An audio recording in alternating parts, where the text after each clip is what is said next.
Jean, para você, Paulo, para você, Pedro. É o pior ciclo comparado a outro? É um ciclo que, com a chegada do Ancelotti, que eu acho que é um próximo tema, já começa a dar a percepção de que esse ciclo maldito está ficando para trás? Aí você tem que lembrar que numa Copa do Mundo você vai pegar as melhores seleções do mundo e não só as seleções sul-americanas. E hoje você tem uma Espanha muito à frente, indiscutivelmente. Você tem uma França que eu não acho que jogue bem, aliás, acho que talvez... Após a seleção brasileira perder para a Bolívia de 1-0 e terminar na quinta colocação com apenas 28 pontos, o Brasil atinge uma marca muito negativa, né? De fazer a pior campanha das eliminatórias na história, né? Superando a campanha para a Copa do Mundo de 2022, né? Que naquela época teve 30 pontos, né? Então o Brasil atingiu uma marca negativa, mas se a gente for falar do jogo, tem até o texto aqui. É justo analisar a seleção a mais de 4.000 metros de altitude? Obviamente que não é justo analisar uma atuação, a gente criticar. Mas é aquilo, o Brasil está preparado para poder enfrentar as melhores seleções do mundo, como Espanha, Inglaterra, Portugal, França, Argentina? Acho que não, né? Eu quero saber a tua opinião, o que você achou dessa era Ancelotti, essa era bem curta de Ancelotti.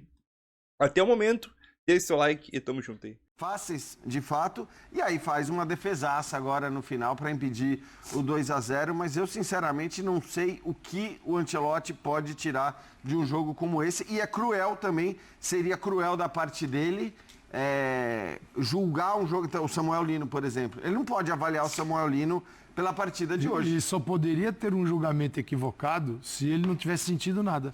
O único cara que não sentiu nada foi o Ancelotti, que tem mais de 65 anos de idade e ele estava, não, isso aí é bobagem de altitude. Então, ele também estava sofrendo à beira do gramado, né? Como muitos colegas depois acabam relatando, né? Então, Pedro Ivo, aqui tá uma delícia, não posso garantir para você. É muito tranquilo. Aqui tá ótimo. Ô, Calça, abraço a você, Boa noite, Felipe, Jean, fã do esporte. É chover no molhado, né? Não dá para falar sobre o jogo em si. O problema não é do Ancelotti, não é do Samuel Lino, não é do Bruno. Tem alguns lances que a gente ficava vendo. O Jean chegou a postar na rede social que eu também fico com essa sensação. Acho que nunca ficou tão latente. Tem uma bola do Caio Henrique, linha de fundo no primeiro tempo, parece que ele fica meio zonzo, ele erra ali quando ele vai tentar. Uma bola do Paquetá que ele pega de frente para a área, que é claramente um lance do Paquetá e tenta acelerar para fazer alguma coisa, ele segura e gira. O Luiz Henrique parece que pensa 3, 4 vezes para acelerar. O Vitinho me parece que sofreu muito no início do jogo. O que a gente vai analisar? É uma pena. Agora, tem muita coisa para tirar, porque hoje se encerra a participação do Brasil nas eliminatórias. Sim. E aí eu vou pedir para o nosso Dimas, pedir para o nosso Dimas colocar, porque muito vai se bater na tecla que é a pior participação do Brasil nas eliminatórias nesse formato. De fato, fosse o formato antigo, o Brasil estaria indo para a repescagem. Agora, tem outro dado que me chama a atenção, se puder colocar na tela. Esse é o número da seleção brasileira pós-Copa. O Brasil tropeçou mais do que venceu pós-Copa, porque ele tem 12 vitórias e tem 17 tropeços ali, né? 9 empates e 8 derrotas. Então, assim, o Brasil, para cada 3 jogos, ele empatava e perdia mais do que vencia. Então, isso aí que eu acho que... Aí não é o Ancelotti, aí não é o Samuel Lino, aí não é o Luiz Henrique, que começou a brilhar no passado, aí não é a altitude do jogo de hoje, porque a Bolívia estava ali, tinha essa possibilidade, tem essa brecha no regulamento, ela vai usar, depois a gente pode começar. É como se jogou como se tentou jogar esse ciclo no lixo, né? Porque agora a gente olha para frente, tem 7 jogos até a Copa. São 2 em outubro, 2 em novembro, 2 em março e 1 ali em junho já com o grupo reunido. Você vai tentando juntar os cacos para uma Copa do Mundo que tentou se fazer de tudo para jogar no lixo. Agora, por isso que o Ancelotti chega com essa aura aí de tentar salvar. É muito complicado, não dá para normalizar. Então, o jogo de hoje é difícil até de tentar se debruçar só sobre isso. E mesmo aí um pouquinho além. Isso aí, para mim, é algo muito sintomático. A gente falava muito aqui, né, Cal? Ou seja, e parecia que era uma implicância, é sempre mesmo assunto. Tem que ser falado. O que se tentou fazer nesse ciclo... O ciclo, exatamente. Exatamente. Assim, eu fico só pensando, ainda em relação à altitude, eu fico pensando na seleção da Venezuela, cara.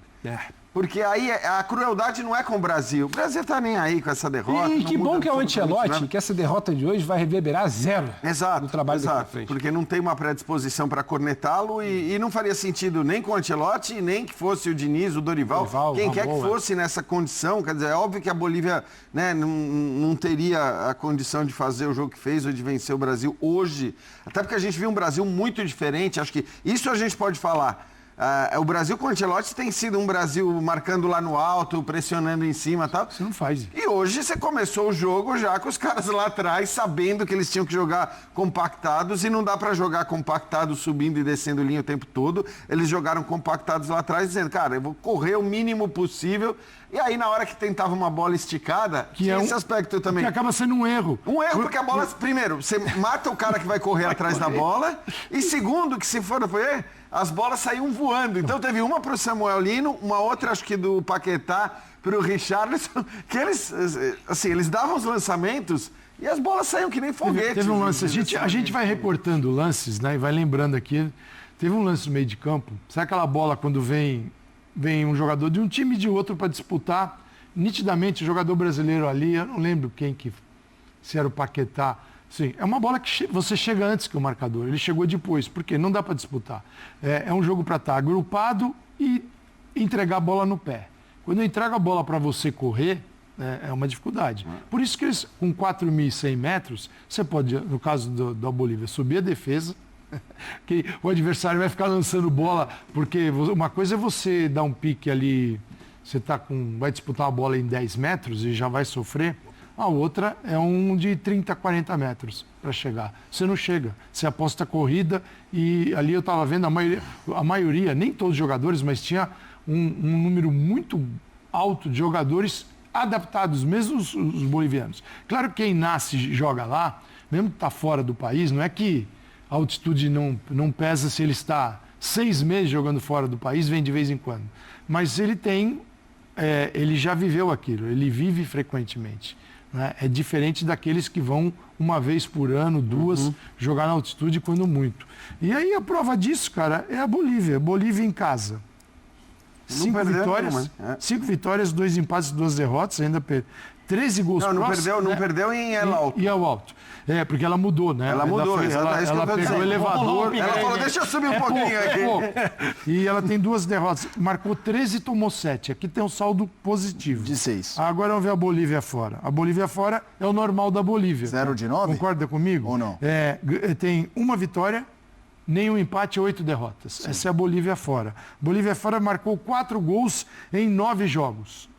Não dá nem meio gol pro jogo. E tomou 28. Esse aqui é o normal da Bolívia. Por isso que eu digo que é cruel com a Venezuela.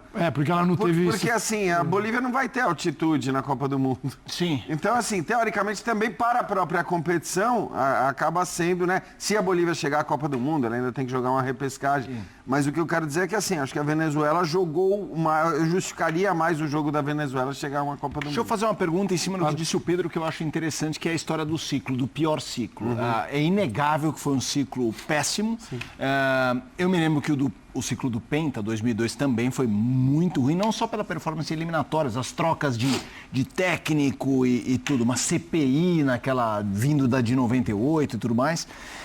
E ao mesmo tempo que a gente olha o Brasil em sexto, que estaria eliminado no formato antigo, essas foram as regras atuais, né? Então, por exemplo, o Brasil já estava classificado contra o Bolívia, se fosse em 5, levaria mais força para esse jogo final, não estou dizendo que ganharia, mas seria diferente. Para você, Jean, para você, Paulo, para você, Pedro, é o pior ciclo comparado a outro? É um ciclo que, com a chegada do Ancelotti, que eu acho que é um próximo tema, já começa a dar a percepção de que esse ciclo maldito está ficando para trás? O ciclo de 2022 termina em título, então não dá para projetar nada para a Copa do Mundo a partir disso. O ciclo de 2006 ele é interessante. O 2010 tem a Copa das Confederações. O 2014 tem uma Copa das Confederações. O de 2018 é ótimo. O de 2022 é ótimo. O de 2018 começa ruim, se corrige e se termina ótimo para chegar na Copa. Então não tem muito uma lógica. O que dá para a gente falar é o que veio até aqui. Você pode ter 7 jogos de muita evolução do trabalho do Ancelotti e chegar com uma seleção, sabe, de 8 jogos na Copa, que agora não são mais 7, né? São 7 mais 1, se você for até a final, com algo totalmente diferente. A gente cansou de falar que o trabalho do Tite era muito bom até a Copa e não deu frutos. A gente pode virar e falar que a CBF rasgou tudo que podia ter sido rasgado durante esses 3 anos e meio, né? Que esse ciclo agora é menor, porque a Copa do Catar foi final de 22, e pode dar certo. Então, o barato é esse. Agora o que dá pra gente falar é o que aconteceu. O que aconteceu até aqui foi uma tentativa, assim, até de bastante competência de fazer a coisa dar errado. É de muita competência. O Edinaldo não queria o Ramon nem na CBF. Do nada ele vira técnico da seleção principal. Aí ele não sabia nem quem ele contratava. Ele pega o interino. Depois ele pega o Dorival, mas ele não sabia se era o Dorival. Aí ele por um acaso, no último dia para cair do poder, ele anuncia o Ancelotti. Então, tudo foi feito errado. Só que agora, curiosamente, pode começar a dar certo. Porque agora não é sobre o jogo de hoje, não é sobre o ciclo. Agora é um trabalho que está começando. A gente fala do quarto jogo dele. Acho que a questão, né, Pedro, é que assim, primeiro, é irrelevante. O Exato. ciclo é irrelevante para a Copa do Mundo. Basta ver 2002. Exatamente. O ideal é que seja bem feito. É claro, é sempre melhor você fazer um trabalho bem feito. Agora, o que aconteceu 4, 3, 2 anos antes de uma Copa do Mundo significa muito pouco, quer dizer, reflete muito pouco no que vai acontecer ser bem a daqui Copa para do frente... Mundo. Então é isso, eu acho que assim, esse é o primeiro ponto. Pode até ser que nos números, é o pior ciclo, não é o pior ciclo. Acho que pouco importa, porque no fim das contas o que conta é como o Brasil vai estar na Copa do Mundo. E acho que sim, olhando, né, para o momento desde a chegada do Ancelotti, e aí, numa série de aspectos, não só na evolução do jogo, porque eu acho que houve, e hoje... Repito, para mim não conta, mas também no espírito, na maneira como todo mundo está encarando a seleção brasileira, num sentimento que talvez a gente não visse há um bom tempo, desde lá atrás. Lembra quando o Tite pegou a seleção também cambaleando e nos primeiros meses do trabalho dele, no meio das eliminatórias, ele era... Você ligava a televisão, só tinha Tite. Para todo lado, era propaganda com o Tite de tudo, né? De pia até, enfim, tudo era o Tite anunciando, era um negócio que ele era o grande cara da seleção, acima até do Neymar naquela época lá. Então eu acho que é importante lembrar que a gente não viveu, talvez, depois daquilo, né? E aí, obviamente, depois da derrota na primeira Copa do Mundo com o Tite, a gente não viveu um momento de tanta esperança, mais do que otimismo, eu vou chamar de esperança, de esperança como se vive hoje por conta da chegada do Carlo Ancelotti. Então, eu acho que a relevância do ciclo ela acaba sendo pequena.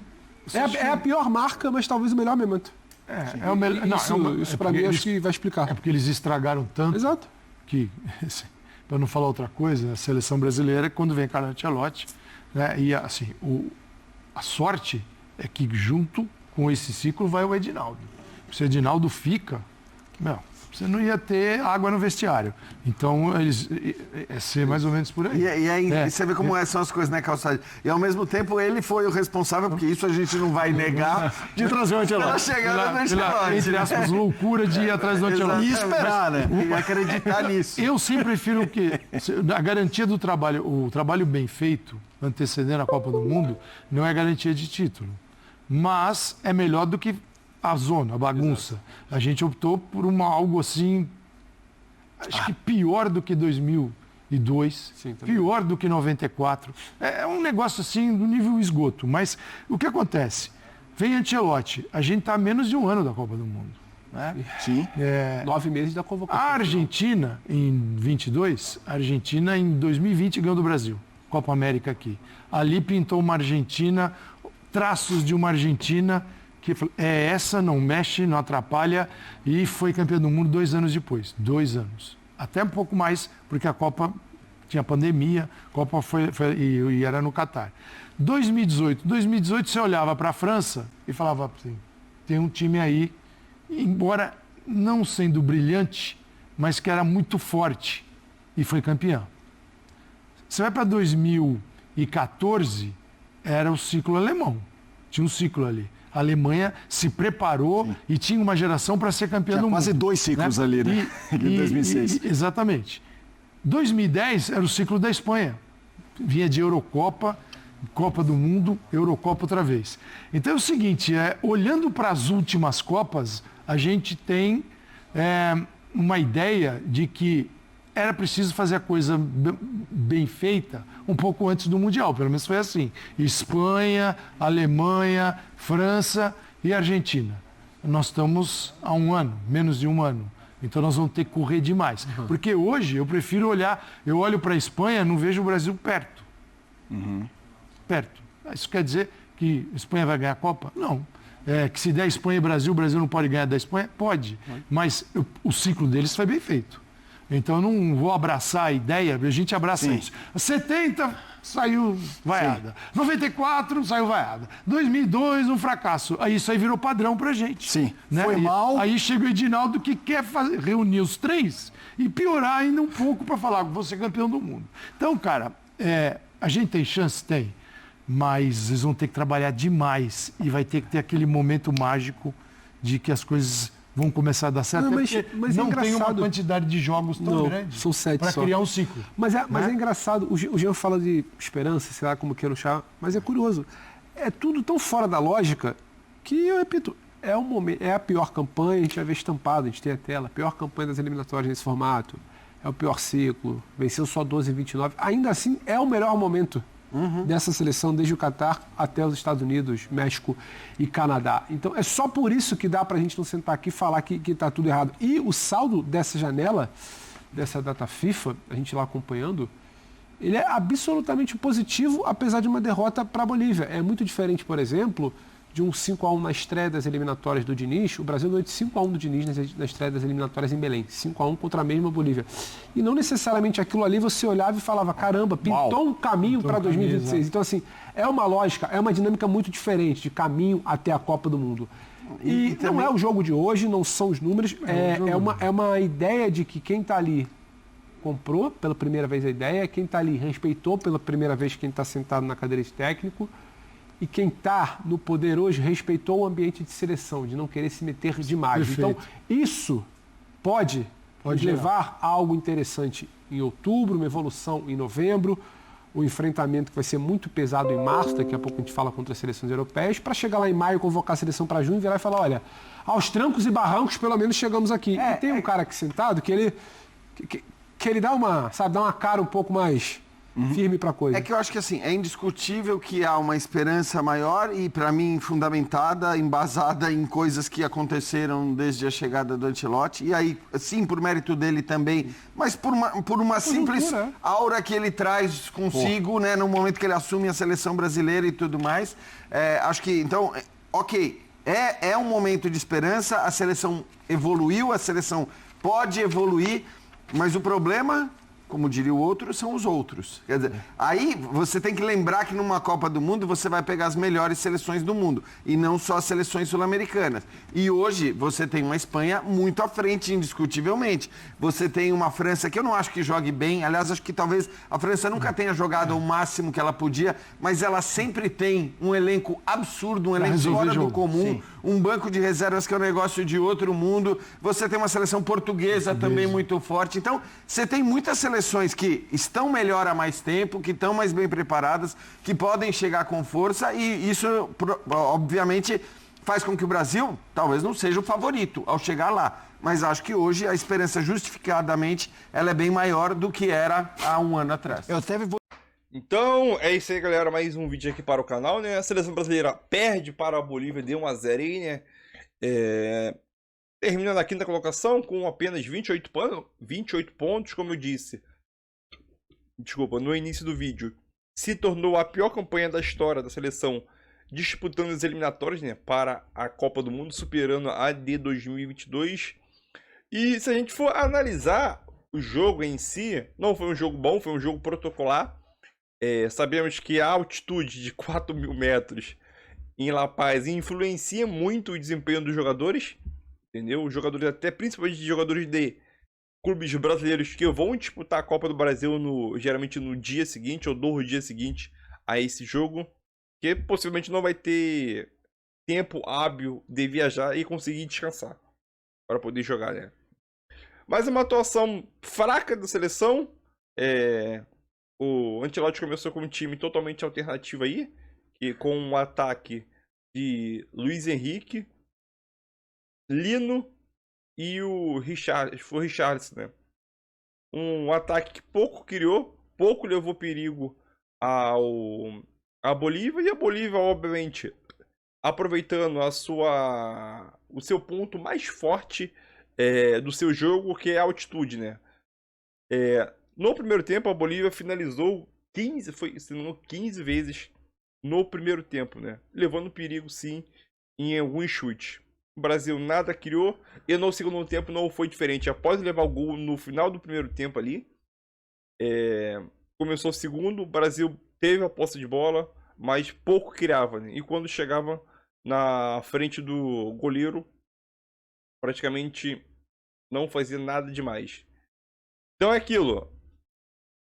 Analisar quem foi bem, quem não foi bem, analisar que esse jogador serve, esse jogador não serve, para o próximo ciclo de Copa, é meio pesado a gente julgar e até falar aqui que a altitude é aquilo. Tu tem que fazer o básico ali, entendeu? Evitar de perder. Mas perdeu, a seleção perdeu, já está classificada na Copa, né? A Bolívia, incrivelmente, conseguiu uma classificação para repescagem da Copa do Mundo, né? Que vai disputar 2 jogos. E a seleção, né, volta a disputar um jogo aí, né? Vai ser 2 amistosos em outubro, né? Dia 10 e 14 de outubro, né? Eu até esqueci contra quem é esses amistosos aí. Acho que se não me engano é Japão e outro time aqui da América do Sul, se não me engano. Então, daqui a um mês temos seleção brasileira novamente, mas dessa vez sendo amistoso, né? Preparação para a listagem final aí de Copa do Mundo, né? Se preparando, né? Obviamente. Então é isso aí, tamo junto. É nóis.